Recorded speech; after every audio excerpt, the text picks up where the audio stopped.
So good day once again, and welcome to the second part of our discussion on scientific writing styles and its grammar.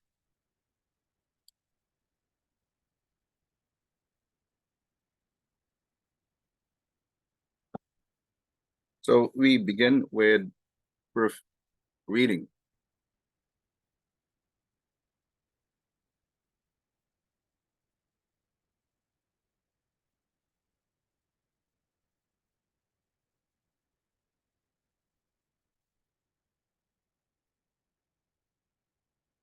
So remember that performing the task of proofreading before you submit any report, okay, say a chapter of your capstone, SPB, or thesis or dissertation, as the case may be. It is important that you produce effective, successful academic writing. So to this end, okay, you will need to read some of the advice offered, okay, by many authors, okay, and some of which, okay, will be part of our discussion for this session in order to devise useful proofreading list to check your work against. So let's begin with the content. Okay, so check that the points you have made are supported by evidence. I'd like to highlight on that. Remember that research is an empirical activity, meaning it is based on direct observation or data that you gather in order for you to be able to answer your research questions or to at least fulfill the aims of research project. Make sure that the facts you present are accurate and that all sources have been referenced correctly. So the referencing is very essential. Okay? And of course, referencing according to the appropriate citation style, which will call to the fore, okay, the discussion of the UL prescribed reference citation style, which is in-text citation and parenthetical notation, which I have mentioned previously. So as a way to review what we had in the past for basic understanding about in-text citation, so when in a sentence or in a text, okay, you acknowledge the source, okay, it is done in following the so-called in-text citation style. So where you will have to note of the last name or last names of the author, only the last names. And then we have the year of the publication. Okay. So again, so you have the last name or last names of the author or authors and the year of the publication. Okay. Whereas if you are, okay, referring to series of sentences, okay, say in a paragraph, okay, you will be doing what is referred to as parenthetical notation. So where in the parenthetical notation, placement of the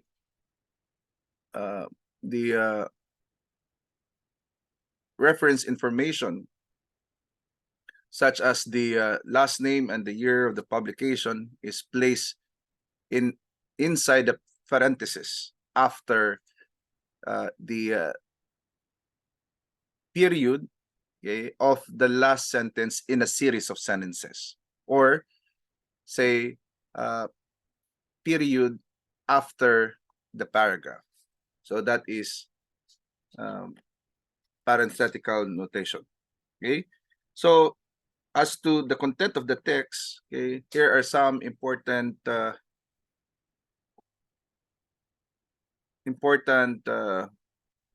proofreading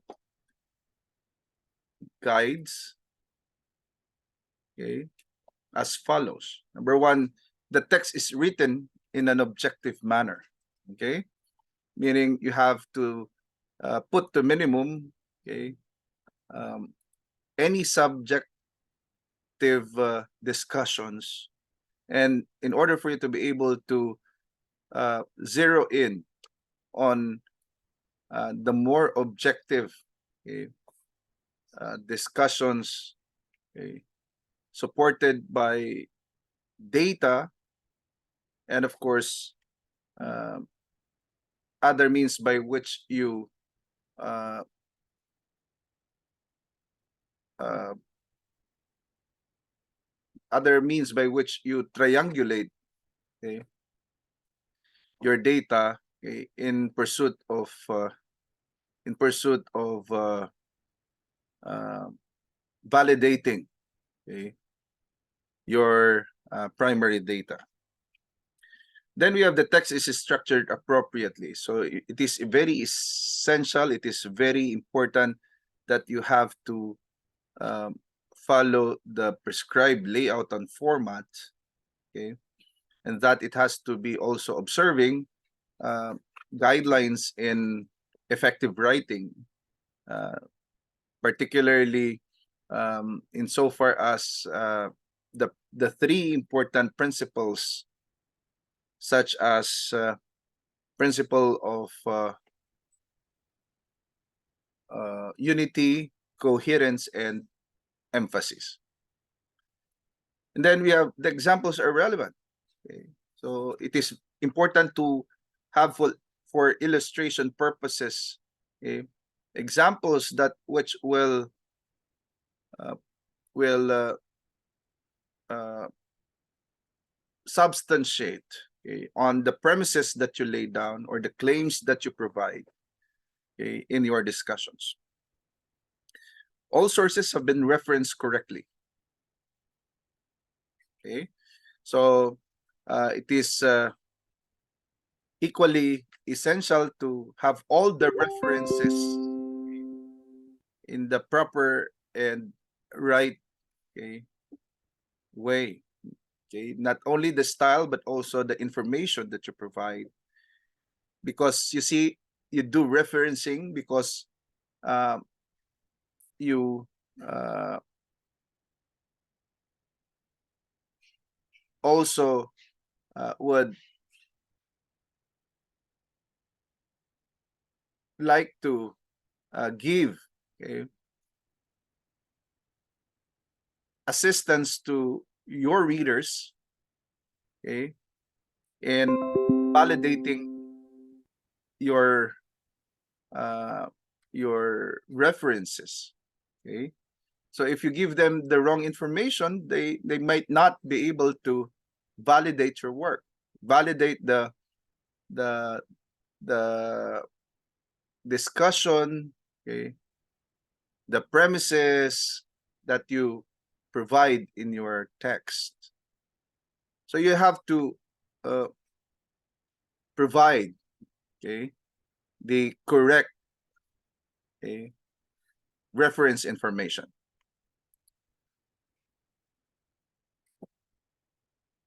Right? Okay. So for example, electronic sources. So you will need to provide the complete hyperlink. Okay. Do not just have the search engine mention. Okay. For example, you do not place in as your reference www.google.com. Okay. So you need to provide the exact hyperlink, okay, so as not to mislead your readers regarding the reference that you have used in your, as you have cited it in your text. Okay. Then we have the facts presented are accurate and Correct. Another thing, no, going back to correct referencing, it is also important to remember always that whatever you cite, okay, in the inside text, no, all these shall be mentioned or shall be made part of the bibliography. Okay, so all, okay, that you have cited should also appear in the bibliography part of your report. Then we have the facts are presented. The facts presented are accurate and correct. So we talk about precision. So we talk about accuracy, okay, and correctness of the facts that you provide. Okay, so particularly in quantitative data. Okay, so you have to be very careful in the statistical treatment or in the quantification of quantitative data. Even in qualitative studies, it has to observe, okay, uh, test of accuracy, okay, in order for you to be able to present facts.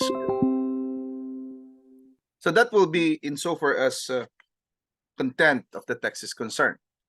Then we talk about style, okay? So we need to ensure that the writing is clear, uncluttered, and of course precise. Okay, time and again, I mention uh, the element of brevity. Okay, it has to be comprehensive. It has to be concise but comprehensive. Okay, so do not include informal language, as mentioned earlier. Okay, do not, okay, do not dwell on slang words or jargons. Okay, need to read your work aloud before you submit it to your professor or to the UL graduate school.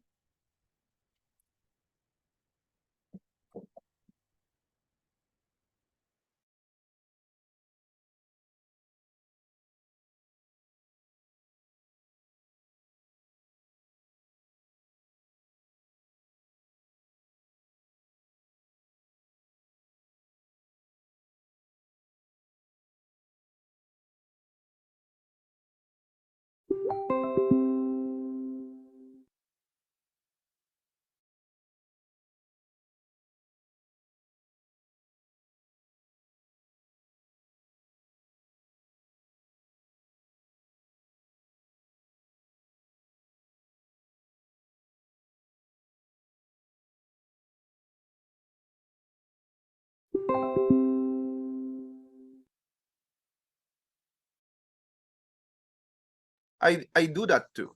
I mean, I read, because uh, one of my college professors uh, shared to me, a tip, in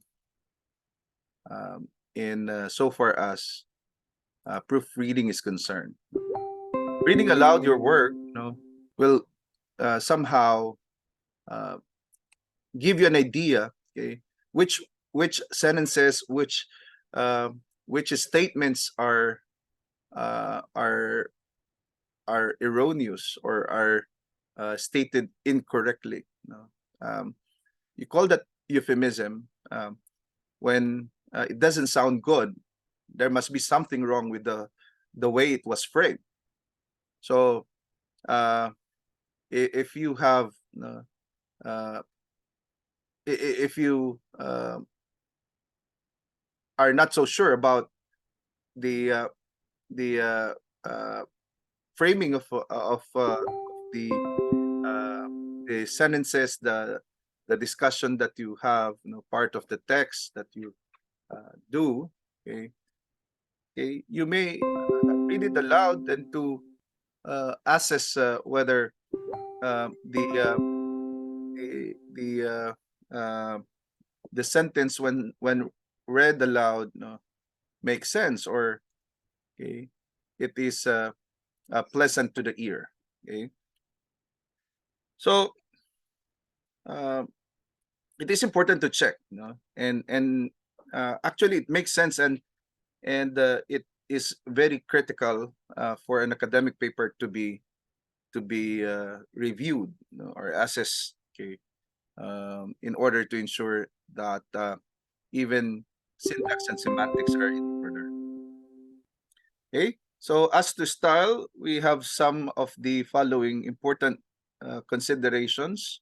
Number one, the aim and objectives of the text are clear. Okay, so I always point it out to our graduate students that having a good grasp or clear understanding of the research objective or the research project, okay, aim is concerned. Okay, it is that which will give proper guidance, how you go about the process of pursuing your study.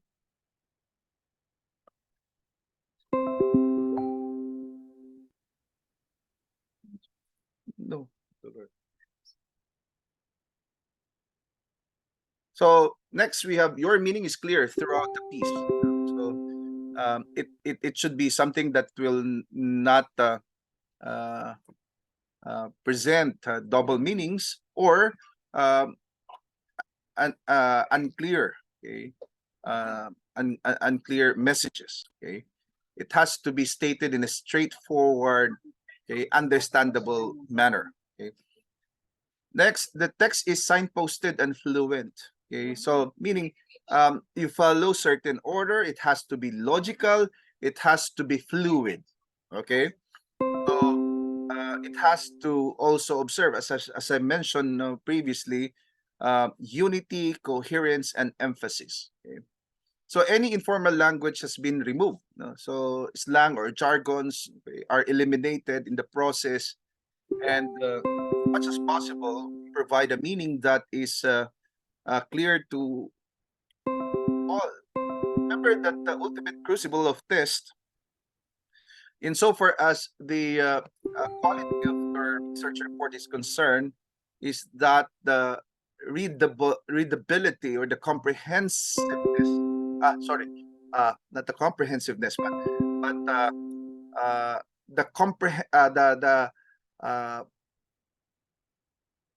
the level in terms of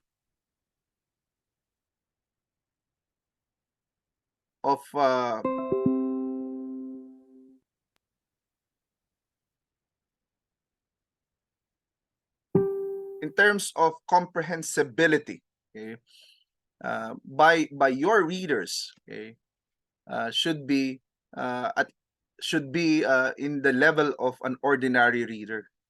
Okay, so do not aim for uh, for highfalutin words so as to impress your supervisor or your advisor or the graduate school, because as I have it for an intro of my first part of the discussion, you write to express and not to impress.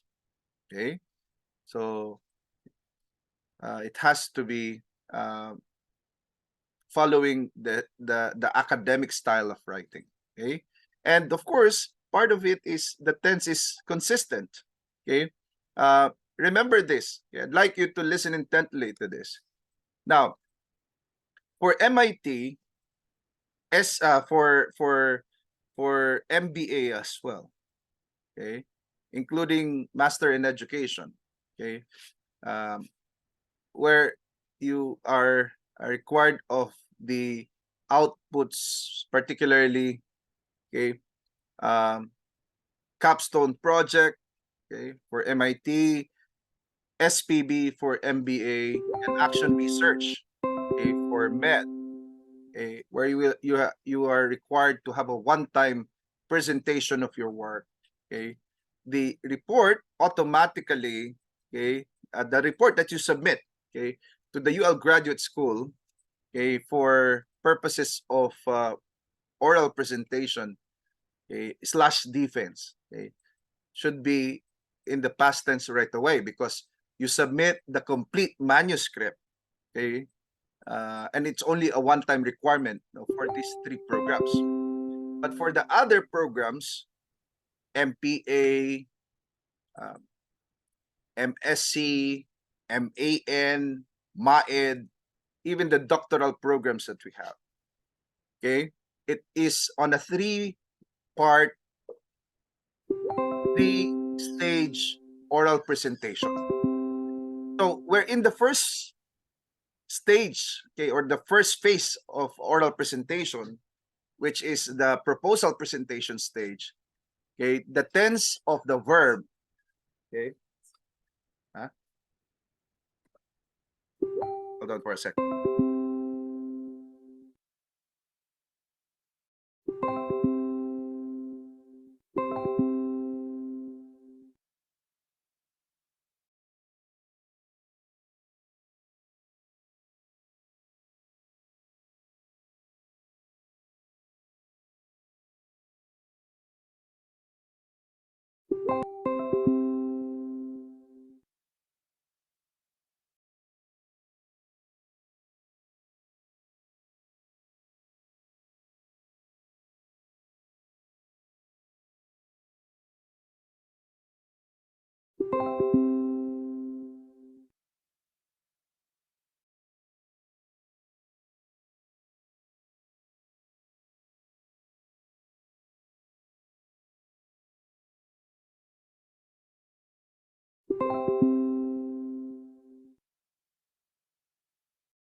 So for the proposal presentation, it has to be in the present tense, all the verbs that you use in your text.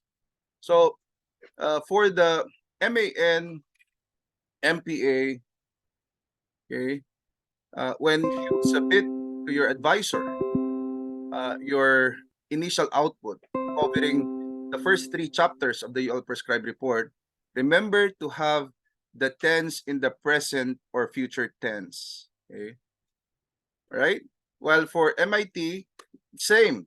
When you submit it to your advisor, okay, because of course, initially you will have to discuss it to your advisor even before you proceed to the implementation. That's why this course prepares you for the proposal making, okay, and that the terminal output for this subject is for you to have an initial, okay, proposal, okay.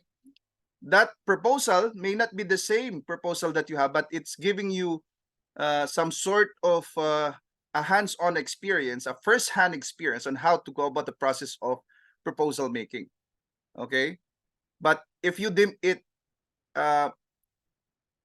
it important, or if you deem it relevant, not important, relevant, whatever you have for output from this subject, so much the better, because you get to develop it, okay, as you go along, with your program of study. That's why I uh, that's why I encourage, okay, my students in this class, okay, to think it uh, uh, to think about it, okay, and to give it mampasagot naman. Ayaw mo lang sila. And to give it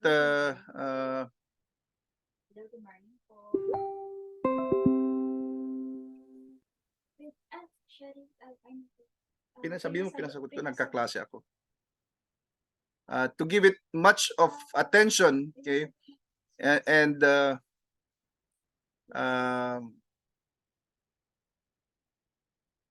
yeah, to give it much of attention, to this activity, okay, that I am asking you to do in my class, because you might be, okay, you might be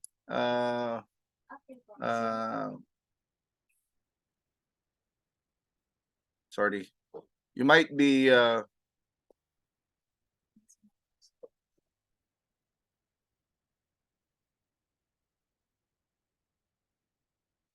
you might consider, okay, your output from this subject, okay, for your initial capstone project proposal or capstone project requirement, even SPB or thesis or dissertation for that matter.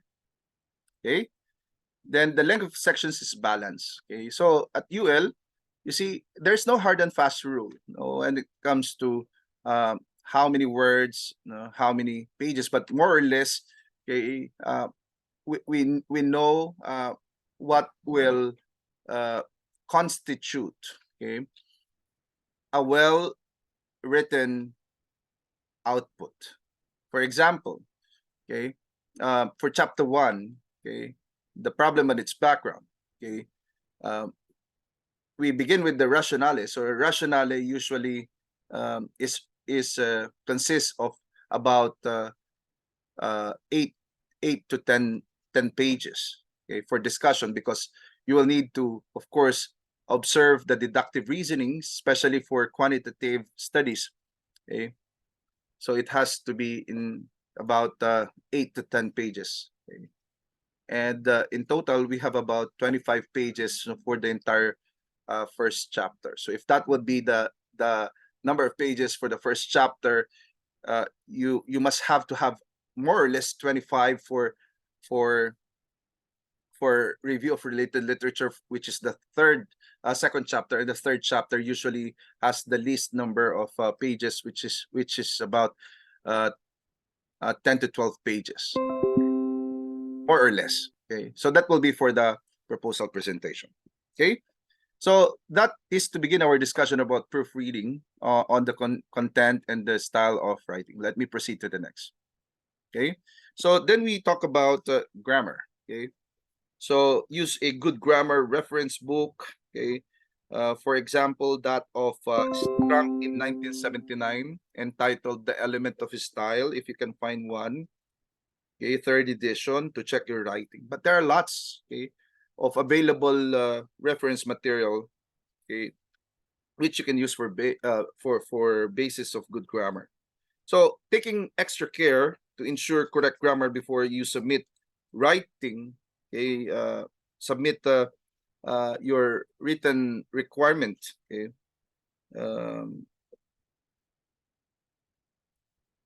is a good practice, okay, because it is in that way that you give attention to the content of your research, okay, and to ensure everything is in proper perspective, okay, particularly grammatical accuracy wise. Okay, so insofar as grammar is concerned, okay, number one, we note of the following. paragraphing is consistent and effective.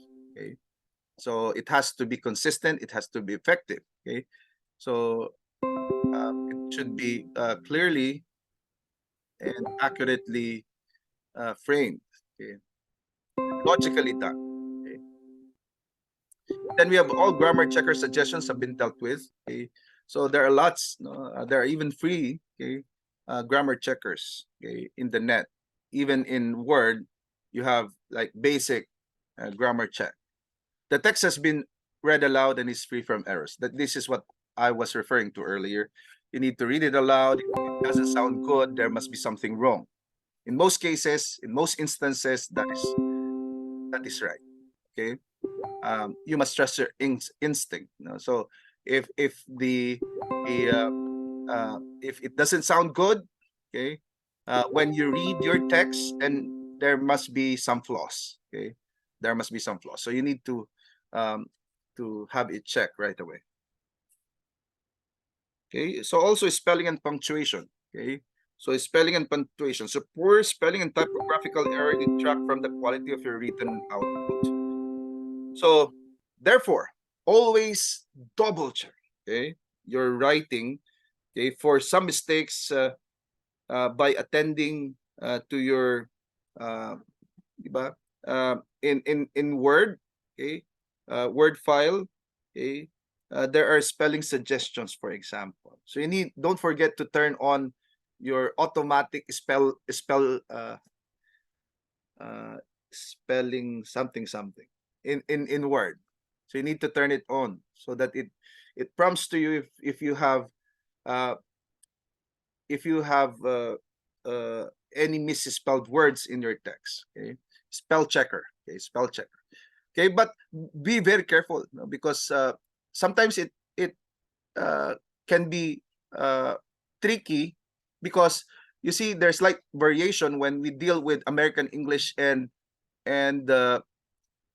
British English, okay, or Australian English. Usually there are two versions. No, in the OS we have American English, but most of what we have for laptops and other similar devices, we have it in British English. Okay, so there's slight variation in examples like use of S and Z. Okay, like realize if it is American English, it's spelled as ZE, no, not SE. SE, it's British English, but you get to see that some would correct your spelling, okay, to SE because you have it in your spell checker, no, the British English format. Okay, at UL we go for the American English style. Okay, American English po tayo. Like for example, color. You don't spell it as COLOUR.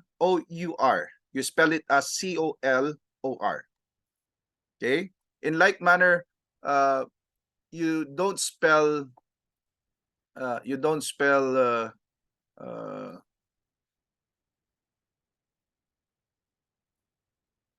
practice with an SE instead CE, something like that. Okay? All right.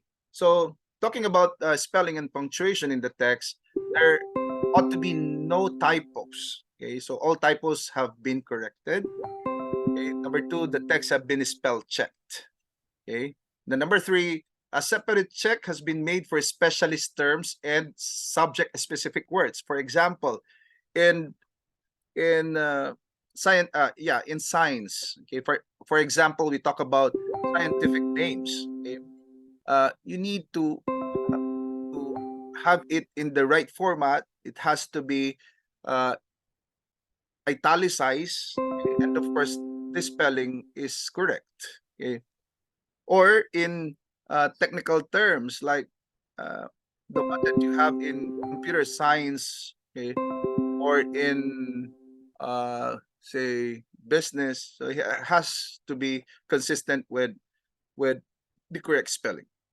Punctuation has been double checked. Capitals have been used accurately. Okay, do not do not have it in uppercase when it's not necessary. Remember that you have it in sentence case most of the time, except in acronyms, okay, where you need to have it all in uppercase. Okay, and you don't uppercase unnecessarily. So uppercasing, lowercasing, it has to be in order, right?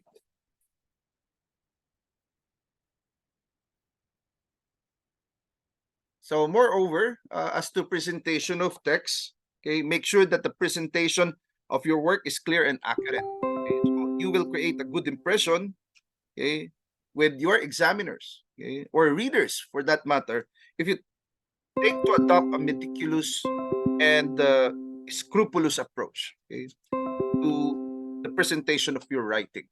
Okay, so some are important. The following are some important reminders to all of us when doing a report. So number one, the text fits the word count for the section or chapter. I mentioned that to you, especially if you're intending it to be published or presented nationally or internationally. Okay, you have to be compliant with the requirements of the publisher or the organizing uh, committee, okay, or the organizers. So the text is presented neatly, page number supplied. You see, sometimes no, we get to encounter reports, okay, seeking for schedule of defense, okay, without any pagination. So even the pagination is an important consideration in the writing of report, because your examiners would have to refer you to the page, because it's seemingly difficult for you to call the attention of the uh, the researcher, okay, to a particular sentence or paragraph in the text, okay, consisting of about 200 pages. So how would you do that? Okay, then we have figures, tables, and charts are presented in the appropriate format. So we have also uh, prescribed format for statistical tables, okay, also figures. So for statistical tables, the table number and the table title are placed at the center, okay, and then we have the table itself. And then for figure, it's the reverse. You have the figure first, and then followed by figure number one, and then the label. Okay, a comprehensive bibliography has been provided. I already have mentioned this. Okay, you have to have a bibliography that is complete, that is comprehensive. Okay, all citation practice is accurate and checked against university criteria. So this is very important. Maybe later or next week, okay, I can share to you what we have for criteria in the evaluation of your written reports when you present yourself for your capstone project or your thesis or dissertation, as the case may be. So the text is spaced appropriately and according to the university. Okay, so double spacing. Okay, so you have uh, heard it in the first lecture video. Okay. In addition, okay, we also note of some citation practices that will test, okay, your scholarship. Okay. So some key questions that you need to ask yourself are as follows. Number one, do you acknowledge the sources for your evidence and arguments? Okay. Or number two, have you charted your intellectual influences methodically and accurately in an appropriate format? So there are numerous different citations, but as I have mentioned, there is a UL prescribed one. Okay. And it is important that you check the prescribed format, the layout, okay, of the University of Luzon, because we do also have a style to follow. Okay, I know and I acknowledge that the other institutions, higher education institutions, have their own as well. But since you are pursuing your degree at the University of Luzon, it is quintessential that you have to abide by the format that we prescribe, or follow the format that we prescribe. Okay, and it has to be generally APA, or the American Psychological Association format. So talking about format, okay, so we remember the following. Okay, um, we remember to check the exact requirements or the specific requirements, okay, of the University of Luzon. Okay. So let's begin with the headings. So main headings should be in bold type. Subheadings and headings should not be in bold. Remember that. Okay. Main headings. For example, chapter 1, that's main heading. So the chapter title is in uppercase. But when we have, for example, the headings of a section and the subheadings, okay, it doesn't necessarily in uppercase. So full capitalization is used for main headings such as a section, chapter headings. For the next levels down, subheadings and sub-subheadings, the first word is capitalized. So for headings of figures and tables, use capitals for the first word only.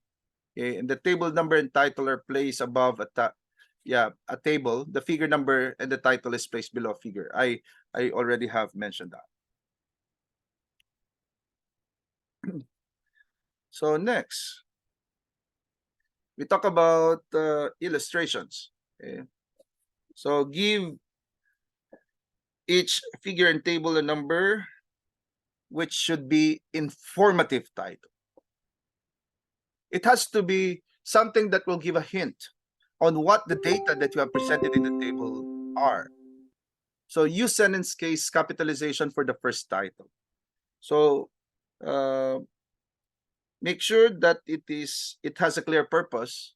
Okay, when you present a figure or table, think about what your readers require to help them to understand your text. Remember that you are writing the report not for yourself, not for your, but of course you are, of course, the first target is your advisor, because the advisor is the first line of defense, so to speak. Okay, so you need to first get the approval of your advisor. It has to be understandable to his level, and of course, in the long run, you will also need to have it based on the general understanding of understandability level of your report. Okay, because after all, you write report because you want to share it to others. Okay. All figures and tables must be referred to in the text before they appear. Okay, so not to precede. No. So do not start or place it at the last part. Any figures or tables, it has to be sandwiched. Again, all tables, figures, it has to be sandwiched. Then you ask me, what if that table or the figure is rather too lengthy, or it's quite wide in it's quite wide for a page, okay, or it's quite long for a page, okay, then you have to do the adjustments just to ensure that the discussions, okay, envelope or sandwich the figure or the sentence, or the figure or the illustration or the figure or the graph or the table. Okay. So all figures and tables, okay, and talking about figures, okay, it should be it should, you know, pictorially present information. Okay, consider whether the data you possess is best communicated through a figure. So it doesn't have to be repetitive. No, when you already have a table and here comes again another a graph that would present the same data, okay, it's useless. So you have to decide to critically think as to what is the best way to communicate or to put across a message by way of a figure or by way of a table. It should not be in different ways having the same data presented. Okay. Right. Okay. Now tables. Decide whether it is best to present, okay, your information horizontally or vertically. So you can do it vertically as well. Okay. Vertically, horizontally. Numbers in a column are lined up on the right. Words in a column are lined up on the left. Okay. So we have Number 4, provide headings in the table that make the meaning of the data clear. If necessary, provide short, precise, explanatory footnotes. So you see, we also have footnotes, okay, part of the UL prescribed format, and even the source note. Source note is to indicate where the raw data came from. So obviously, you refer to them to what you have placed in the appendix part. Provide a concise, precise title for the table. Omit unnecessary words. Okay. Then moving on, we have the following on numbers and numerals. So numbers 1 to 9 should be written in full. Take note. Numbers 1 to 9 should be written in full. Numerals should be used to express numbers or parts of a table, graph, or figure. Okay.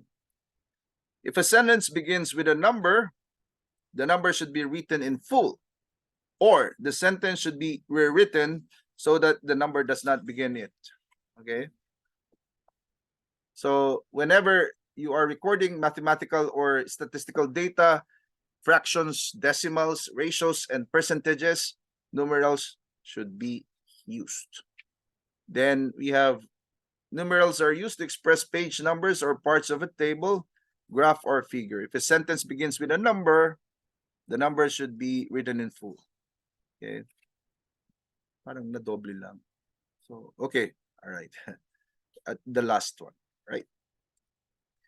So, this is what I mentioned to you for numbers and numerals. So, we have also examples herein. Measuring quantities, counting numbers. Okay, you might want to take a photo of it, then have it in the chat group for our attendance today.